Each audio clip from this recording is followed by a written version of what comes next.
Hello, good morning बच्चों। आज की क्लास कक्षा 6 के लिए मैथ सी अभ्यास 12B वाणिज्य गणित। बच्चों, हमने अनुपात निकालना तो सीख ही लिया है। इसी अभ्यास के अब हम कुछ और प्रश्नों को भी हल करना सीखते हैं और ये वीडियो आपके लिए पार्ट 2 के रूप में है। अब बच्चों, हम अभ्यास 12B के कुछ इन प्रश्नों को हल करना आज सीखेंगे। ठीक है बच्चों? अब बच्चों, इसमें छठा प्रश्न है कि एक विद्यालय कक्षा 6 में 100 बच्चे पढ़ते हैं। इनमें 40 लड़के हैं तथा शेष लड़कियां हैं। ज्ञात कीजिए। पहली बात पूछी जा रही है लड़के और लड़कियों की संख्या में अनुपात। तो इसको हल कैसे करेंगे? बच्चों की कुल संख्या है 100। कुल संख्या कितनी है? 100। लड़कों की संख्या है 40। कितनी है? 40। तो शेष लड़कियों की संख्या कितनी हो जाएगी? 100 में से 40 घटा देंगे, कितनी आ गई? 60। अब लड़के और लड़कियों की संख्या में अनुपात निकालना है, तो पहले लड़कों की संख्या लिख लो, वो है 40। फिर अनुपात किस में निकालना है? लड़कियों की संख्या में, तो वो मिल गई हमको 60। तो 40/60। अब हम इसमें देख रहे हैं कि महत्तम समापवर्तक वाली संख्या कौन सी है जिसका भाग दोनों में चला जाए। तो 2 वह संख्या है। 2 दूनी 4, 2 तिया 6। कितना आ गया? 2/3। अब इसको कैसे लिख सकते हैं? 2:3। तो कितना अनुपात आ गया? 2:3। अब दूसरी बात पूछी जा रही है लड़कों की संख्या और कुल बच्चों की संख्या में अनुपात। तो लड़कों की संख्या है 40 और कुल बच्चों की संख्या कितनी है? 100। तो अब हम क्या करेंगे? लड़कों की संख्या पहले लिखेंगे और कुल बच्चों की संख्या बाद में लिखेंगे। तो कैसे लिख दिया? 40/100। अब हम देख रहे हैं 2 ही वह संख्या है जिसका भाग दोनों में जा सकता है। तो 2 दूनी 4, 2 पंजे 10। कितना आ गया? 2/5। इसको कैसे लिख सकते हैं? 2:5। तो बच्चों, आया समझ में कि काम किस तरीके से करना है? अब बच्चों, दूसरा प्रश्न है इसी में ही। एक विद्यालय में 200 बच्चे पढ़ते हैं जिसमें से 60 बच्चे बीमार पड़ गए। तो स्वस्थ और बीमार बच्चों की संख्या में अनुपात ज्ञात कीजिए। तो कुल बच्चों की संख्या है 200 और बीमार बच्चों की संख्या है 60। तो स्वस्थ बच्चों की संख्या कैसे मिलेगी? 200 में से 60 घटा देंगे तो स्वस्थ बच्चों की संख्या मिल जाएगी। तो कितना आ गया? 200 में से 60 घटा देंगे, कितना मिलेगा? 140। अब स्वस्थ और बीमार बच्चों की संख्या में हमें अनुपात देखना है। तो स्वस्थ बच्चे कितने हैं? 140 और बीमार कितने हैं? 60। तो 140/60। अब ये एक 0 से तो 0 कट गया। अब इसमें हम देख रहे हैं 2 ही वह संख्या है जिसका भाग ऊपर भी जा सकता है और नीचे भी जा सकता है। तो 2 तिया 6, 2 सत्ते 14। तो कितना आ गया? 7/3। इसका अनुपात क्या मिल गया अब हमको? 7:3। तो बच्चों, आया समझ में? अब बच्चों, 7वां प्रश्न है अभिनव की आय ₹5000 प्रति माह है। वह ₹3000 प्रति माह व्यय कर देता है, खर्च कर देता है। तो अनुपात ज्ञात कीजिए किसमें? अभिनव की आय और व्यय में। आय है 5000 रुपये, व्यय है 3000 रुपये। तो आय और व्यय में कितना हो गया? आय को पहले लिखेंगे बटे व्यय को नीचे लिखेंगे। तो अब हम क्या करेंगे? ये सभी 0 हम हटा देते हैं एक एक करके। अब कितना रह गया? 5/3। इसको और सरल नहीं कर सकते, तो क्या अनुपात आ गया? 5:3। दूसरी बात पूछ रहे हैं अभिनव के व्यय और आय में। तो व्यय और आय, अब व्यय को पहले लिख लो, है ना, 3000, और आय को बाद में लिखो 5000। अब हम फिर से इसको सरल करते हैं। सभी 0 को बारी बारी से हटा दिया। कितना बचा? 3/5, है ना। अब इसको और सरल नहीं कर सकते। क्या आ गया अनुपात? 3:5। अब बच्चों, तीसरा पूछा जा रहा है अभिनव के व्यय और बचत में। अभी तक आय और व्यय, व्यय और आय में पूछ रहे थे, अब व्यय और बचत में पूछ रहे हैं। तो हम बचत कैसे निकालेंगे? अभिनव की बचत कैसे निकलेगी? अभिनव की आय में से अभिनव का व्यय घटा देंगे तो बचत आ जाएगी। तो ₹5000 में से ₹3000 घट जाएंगे, कितने बचेंगे? ₹2000। तो पहले लिख लो व्यय कितना है? ₹3000। अब बचत कितना आ गया? ₹2000। तो 3000 बटे 2000। अब ये बारी बारी से हम जीरो हटाते जाएंगे। कितना हो गया? 3 बटे 2। अब इसका और सरलतम रूप नहीं हो सकता है, तो अनुपात क्या मिल गया?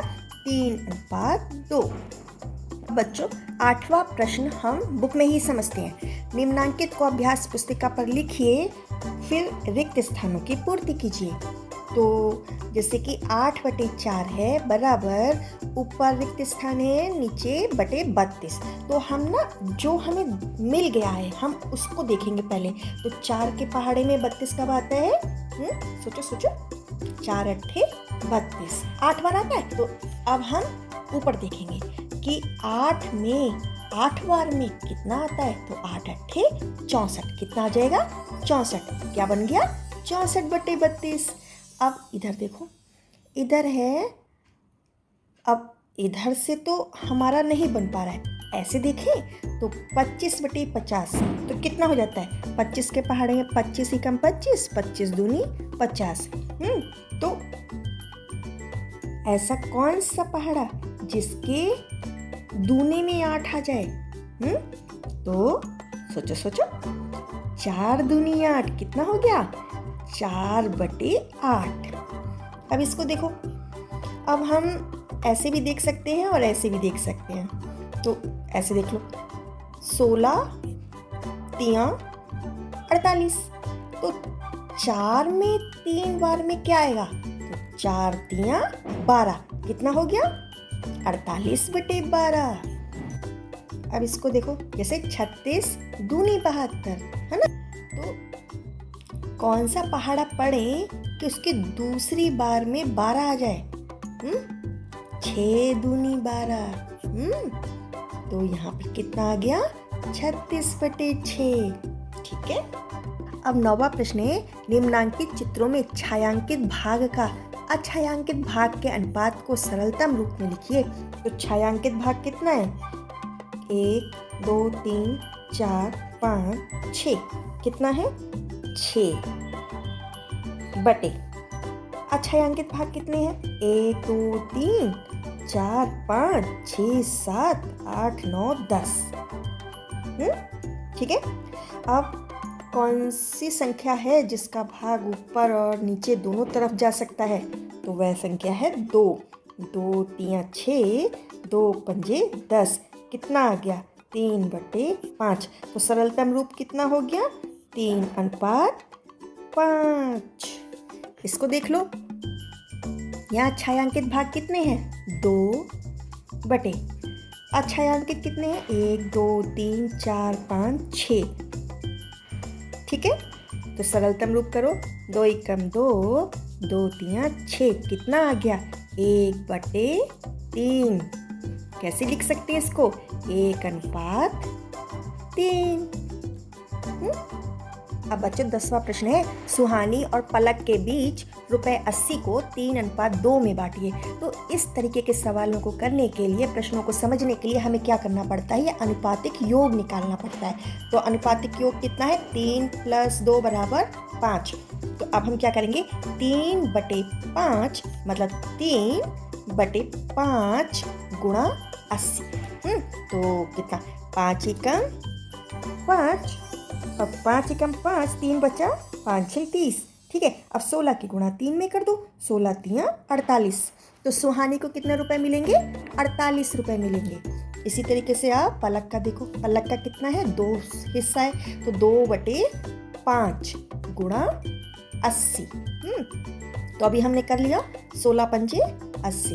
तो 5 एकम 5 और 16 पंजे 80 है ना। 5 एकम 5, 3 बचा 5 6 30। अब 16 की गुणा इस 2 में कर दो। 16 दूनी 32। तो पलक को कितने रुपए मिलेंगे?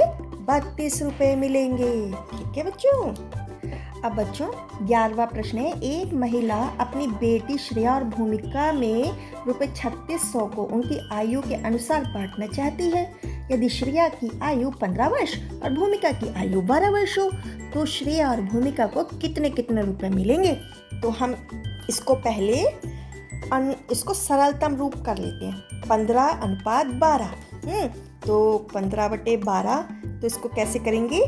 कौन सी संख्या लें? 3 हमें लग रही है कि 3 से दोनों संख्याओं को भाग जा सकता है, तो 3 चौक 12, 3 पंजे 15, कितना आ गया 5/4।